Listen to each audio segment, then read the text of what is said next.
Hello my dear students, welcome to my channel Triyas study centre. হ্যাঁ friends, তোমরা যারা একাদশ শ্রেণীতে পড়ছো, আজকের আমি তোমাদের জন্য নিয়ে এসেছি তোমাদের দর্শন সাবজেক্টের সাজেশান। দর্শন সাজেশান 2025 6 নম্বর মানের প্রশ্ন। 6 নম্বর মানের প্রশ্ন, লাস্ট মিনিট, দ্বিতীয় সেমিস্টার।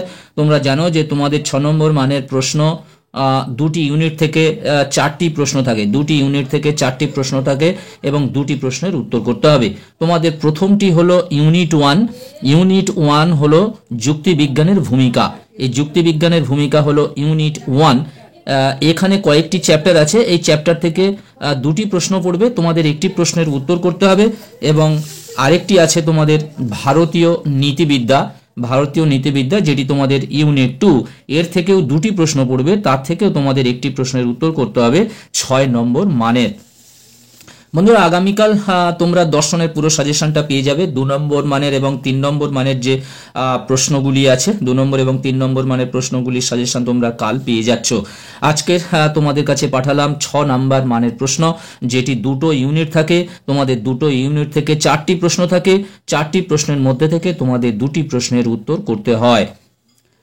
বন্ধুরা, এসব প্রশ্নগুলো পড়ার আগে তোমাদের কাছে বলি, যেটি না বললে নয়, অবশ্যই তোমরা চ্যানেলটি সাবস্ক্রাইব করে রাখো, বন্ধুদেরকে লিংক বেশি বেশি করে শেয়ার করো এবং তোমরা একটা লাইক ও কমেন্ট করে দিও। লাইক করলে ভিডিও করার প্রবণতা জাগে বা আগ্রহ বাড়ে। এসো প্রথমে ইউনিট 1। ইউনিট 1-এর প্রথম প্রশ্ন, যেটি তোমাদের পরপর যে দুটি প্রশ্ন, এই দুটি প্রশ্ন তোমাদের কাছে খুবই খুবই ইম্পর্টেন্ট। নিরপেক্ষ বচন বলতে কি বোঝো? উদাহরণ সহযোগে নিরপেক্ষ ও সাপেক্ষ বচনের মধ্যে পার্থক্য দেখাও। বচনে সংযোজকের কাজ কি?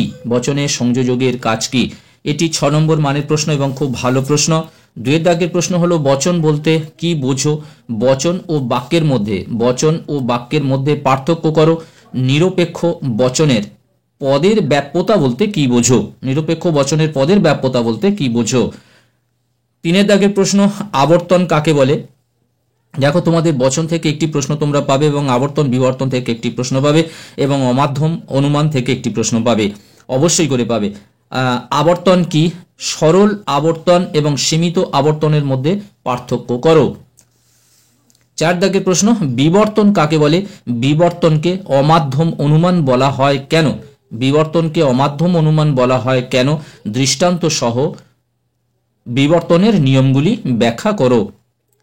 এরপরে দেখো 5 দাগের প্রশ্ন, অসাধ্য অনুমান কি? সহকারে মাধ্যম এবং অমাধ্যম অনুমানের মধ্যে পার্থক্য ব্যাখ্যা করো। এটা সহকারে বলতে এটা উদাহরণ সহকারে হবে, এখানে লেখা হয়নি, এটা উদাহরণ সহকারে। উদাহরণ সহকারে মাধ্যম ও অমাধ্যম অনুমানের মধ্যে পার্থক্য ব্যাখ্যা করো। এই 5টি প্রশ্ন তোমাদের ইউনিট 1 থেকে দিয়েছি। ইউনিট 1 থেকে এই 5টি প্রশ্নের মধ্যে থেকে তোমরা দুটি প্রশ্ন তোমাদের পড়বে, অবশ্যই একটি প্রশ্ন এর থেকে তোমরা কমন পাবে। একটু ভালো করে এই কয়টি প্রশ্ন একটু বুঝে তৈরি করে নাও। এবার তোমাদের ইউনিট 2। ইউনিট 2 হলো ভারতীয় নীতিবিদ্যা। ভারতীয় নীতিবিদ্যার অনেকগুলো চ্যাপ্টার আছে। যেহেতু তোমাদের একটি প্রশ্নের উত্তর করতে হবে এবং দুটি প্রশ্ন পড়বে, তাহলে তোমাদের যে কোনো দুটি চ্যাপ্টার অর্থাৎ দুটি অধ্যায় খুব ভালো করে তৈরি করার দরকার আছে। দেখো, প্রথম তোমাদের যে অধ্যায়টি আছে, সেগমেন্টটি আছে ইউনিট 2-তে, 1 দাগের এবং 2 দাগের এই দুটি প্রশ্নের মধ্যে একটি প্রশ্ন আসার সম্ভাবনা খুবই বেশি। পুরুষার্থ কি? ভারতীয় নীতিবিদ্যায় কয় প্রকার পুরুষার্থ স্বীকার করা হয়েছে, তার বিবরণ দাও। 2 দাগের প্রশ্ন, পুরুষার্থ হিসাবে মোক্ষের ধারণাটি ব্যাখ্যা করো। পুরুষার্থ হিসাবে মোক্ষের ধারণাটি ব্যাখ্যা করো। বন্ধুরা, আজকে তোমাদের এই 6 নম্বর মানের প্রশ্নগুলো দিয়ে দিচ্ছি, তোমরা এগুলো অবশ্যই করে ভালো করে তৈরি করো এবং আগামীকাল আমি তোমাদের 2 নম্বর এবং 3 নম্বর মানের প্রশ্নগুলি, 2 নম্বর এবং 3 নম্বর মানের প্রশ্নগুলির পুরো সাজেশনটা আমি তোমাদের দিয়ে দেবো এবং তোমরা সেই প্রশ্নের উত্তরগুলি তোমরা বই থেকে তৈরি করে থাকো এবং মাঝে মাঝে শর্ট চ্যানেলেও তোমাদের কিছু কিছু আমি প্রশ্নের উত্তর দিয়ে দেব, তোমরা দেখতে থাকো। 3 দাগের প্রশ্ন, ভারতীয় চিন্তাধারায় কর্মের গুরুত্ব কি? ভারতীয় চিন্তাধারায় কর্মের গুরুত্ব কি? গীতায় বর্ণিত নিষ্কাম কর্মতত্ত্ব ব্যাখ্যা করো। গীতায় বর্ণিত নিষ্কাম কর্মতত্ত্ব ব্যাখ্যা করো। আর্য সত্য কি? বৌদ্ধ দর্শনের 4টি আর্য সত্য কি কি? 4টি আর্য সত্য সম্বন্ধে আলোচনা করো। এরপরে দেখো 6 দাগের প্রশ্ন, দ্বাদশ নিদান বা দ্বাদশ নিদান বা ভবচক্র কি সংক্ষেপে আলোচনা করো বা সংক্ষেপে লেখো। দ্বাদশ নিদান বা ভবচক্র কি সংক্ষেপে লেখো। সাথে দাগের প্রশ্ন, অষ্টাঙ্গিক মার্গ কি তা আলোচনা করো। অষ্টাঙ্গিক মার্গ কি তা আলোচনা করো। এই কয়েকটি প্রশ্ন করলে আশা করি তোমরা এর থেকে দুটি প্রশ্ন তোমরা কমন পেয়ে যাবে, বড় প্রশ্ন, অর্থাৎ 6 নম্বর মানের প্রশ্ন। তার তার তার সঙ্গে সঙ্গে আরো একটা কথা বলি বন্ধুরা, তোমরা যে যাদের সংস্কৃত আছে তোমাদের সংস্কৃতর তো আমি প্রায় সাজেশন তোমাদের দিয়ে দিয়েছি। তোমাদের গ্রামার সেকশনটুকু বাকি আছে এবং তোমাদের গ্রামার আমি শর্ট চ্যানেলের মধ্যে এক একটি সেগমেন্ট তোমাদের দিচ্ছি। যেমন ধরো শব্দরূপ, ধাতুরূপ, সন্ধি বিচ্ছেদ বা সন্ধিবদ্ধ, এইগুলো তোমাদেরকে আমি আস্তে আস্তে করে তোমাদের শর্ট চ্যানেলে দিয়ে দিচ্ছি। তারপরে আমি সমস্ত একত্রিত করে তোমাদের এই বড় ভিডিও একটি তৈরি করে দেব।